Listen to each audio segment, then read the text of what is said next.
राजस्थान के अंदर मंत्रिमंडल विस्तार को लेकर दिल्ली से आला कमान की हरी झंडी मिल चुकी है। तो राजस्थान के मुख्यमंत्री भजनलाल शर्मा दिल्ली के अंदर डेरा डाले हुए हैं। गुजरात मॉडल के आधार पर राजस्थान का मंत्रिमंडल विस्तार किया जाएगा। और साथ में बात की जाए तो जोधपुर संभाग से आने वाले दो बड़े मंत्रियों की है वो कहीं कहीं कुर्सी पर खतरा अब एक बार मंडराता हुआ नजर आ रहा है।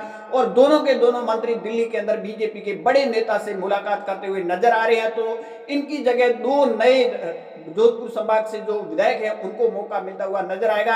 और एक बार गुजरात मॉडल पर फिर है राजस्थान के अंदर है वो मंत्रिमंडल विस्तार होगा। बात की जाए वर्तमान में उप मुख्यमंत्री और मुख्यमंत्री सहित जो संख्या है वो 24 है और इनकी संख्या है वो 30 करनी है।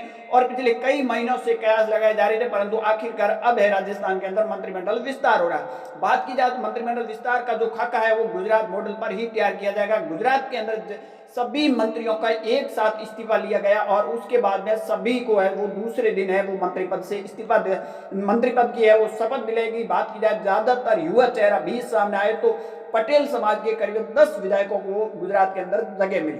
परंतु राजस्थान की बात की जाए तो राजस्थान के अंदर गुजरात मॉडल है वो अपनाया जाएगा। राजस्थान के मुख्यमंत्री भजनलाल शर्मा दिल्ली में डेरा डाले हुए हैं और बात की जाए बड़े बड़े दिग्गज नेता से मुलाकात कर रहे हैं। दिल्ली से है वो हरी झंडी मिल चुकी है।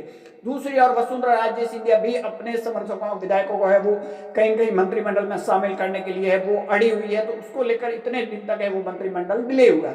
बात की जाए जोधपुर समाज से आने वाले दो मंत्रियों के पिछले कई दिनों से कयास लगाए जा रहे थे, उनकी कुर्सी को लेकर खतरा मंडरा रहा है। बात की जाए तो बीजेपी के जो राजस्थान के अध्यक्ष है मदन राठौड़ ने बयान दिया था कि जो सीनियर नेता है उनको संगठन के अंदर जिम्मेदारी दी जाएगी और नए विधायकों को है वो मौका दिया जाएगा। अब राजस्थान की बात की जाए जोधपुर संभाग से दो मंत्री आते हैं। दोनों बात की जाए तो दो बड़े दिग्गज नेता भी है और दोनों के दोनों दिल्ली के अंदर डेरा डाले हुए हैं अपनी कुर्सी कहीं कहीं बचाने को लेकर। दूसरी ओर अगर इन दोनों नेता को सरकार से हटाकर मंत्री पद से इस्तीफा लेने के बाद में संगठन में जिम्मेदारी दी जाती है तो यहाँ जोधपुर से आने वाले दो विधायकों को भी जगह मिलती हुई आपको नजर आएगी। दूसरी ओर बात की जाए बीजेपी के दो कद्दावर नेता जो चुनाव हार चुके थे 2023 का, सतीश पूनिया और राजेंद्र राठौड़। सतीश पूनिया और राजेंद्र राठौड़ को पार्टी की तरफ से कोई राजस्थान के अंदर बड़ी जिम्मेदारी नहीं दी गई थी। ये कयास लगाई जा रही थी कि लोकसभा चुनाव में उनको टिकट मिलेगी, परंतु उनको टिकट नहीं मिली और दोनों बड़े समाज के कद्दावर नेता माने जाते हैं। इनको लेकर भी अब ये खबरें निकल कर आ रही है कि इनको भी बड़ी जिम्मेदारी है वो देने की तैयारी है, चाहे वो किसी जगह एडजस्ट करो नियुक्तियों को लेकर हो या फिर कहीं और जगह वो एडजस्ट करते हुए भी आपको नजर आएंगे। अब राजस्थान के मुख्यमंत्री भजनलाल शर्मा देखा होगा तो दीपावली के बाद में ये दूसरा दौरा है वो कर चुके हैं और उसके बाद में आज है वो आलाकमान की तरफ से हरी झंडी है वो मिल चुकी है।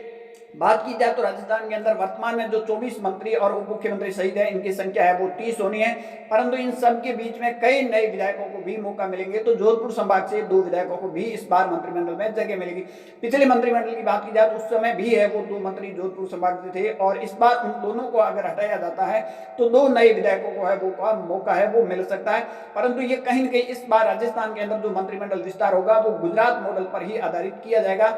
जिस तरह गुजरात के अंदर सभी मंत्रियों का एक साथ इस्तीफा ले लिया गया और उसके बाद में दूसरे दिन है वो शपथ दिलाएगी और ज्यादातर देखा होगा तो गुजरात के अंदर युवा को ही मौका दिया गया। उसी तरह सीनियर तमाम जो नेता मंत्री थे उनको है वो संगठन के अंदर एडजस्ट कर दिया गया। उसी तर्ज पर राजस्थान के अंदर भी किया जाएगा। जो सीनियर नेता है वो वर्तमान में मंत्री है उनको है वो संगठन के अंदर जिम्मेदारी दी जाती है। तो राजस्थान सरकार के अंदर नए चेहरों को मौका दिया जाएगा। साथ में अगर बात की जाए तो उप मुख्यमंत्री प्रेमचंद बैरवा और दिया कुमारी के अंदर कोई बदलाव आपको न मंत्रालय में न कोई कुर्सी को लेकर आपको बदलाव देखने को मिलेगा। बाकी तमाम के तमाम मंत्रियों के अंदर कई मंत्रियों के प्रमोशन हो गए तो करोड़ीलाल मीणा को भी अहम जिम्मेदारी मिलने की संभावना है और गुजरात के मॉडल पर ही राजस्थान का अंदर मंत्रिमंडल है वो विस्तार किया जाएगा। हालांकि ये कयास लगाए जा रहे बिहार चुनाव परिणाम के बाद में होंगे, परंतु अब खबरें निकल कर आ रही है सूत्रों से कि जल्द ही राजस्थान का मंत्रिमंडल विस्तार होगा। आपकी क्या राय कमेंट सेक्शन जरूर देना। ज्यादा जानकारी के लिए हमारे यूट्यूब चैनल और फेसबुक पेज को जरूर फॉलो।